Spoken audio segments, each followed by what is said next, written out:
আসসালামু আলাইকুম ভিউয়ার্স, কেমন আছেন সবাই? আলহামদুলিল্লাহ আমি ভালো আছি। আপনাদের জন্য আজকে নিয়ে আসলাম খুব সহজেই ঘরোয়া উপায়ে আপনারা কিভাবে টুটি ফুটি বানাতে পারেন। যাদের কেক বানানোর বিজনেস আছে তারা চাইলে সহজে এটা শিখে নিতে পারেন। তো আমি টুটি ফুটির জন্য প্রথমে ইউজ করেছি পেঁপে।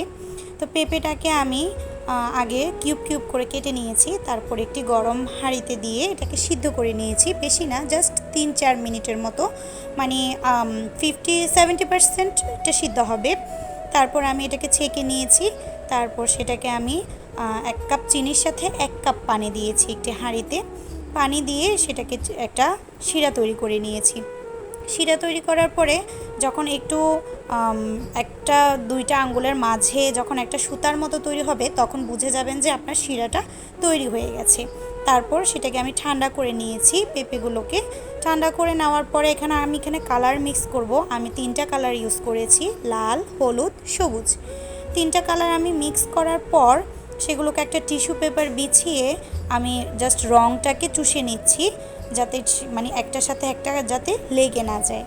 তো দেখেন আমি কীভাবে আমি টিস্যু পেপারটাকে মুড়িয়ে নিচ্ছি যাতে রঙটা খুব সহজে শুষে যায়। তারপর এগুলোকে আমি একটা ট্রেতে বিছিয়ে নিয়ে রোদে শুকাতে দিব।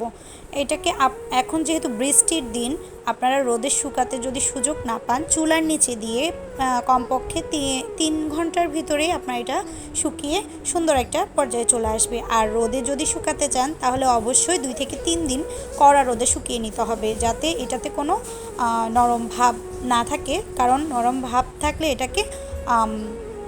এটা নষ্ট হয়ে যাওয়ার সম্ভাবনা থাকে। তো দেখুন আমি এটাকে কেকের মাঝে দিয়ে সুন্দরভাবে বেক করে নিয়েছি। এভাবে দেখতে কেকটা যেমন সুন্দর হবে তেমনি খেতে খুব দারুণ লাগবে।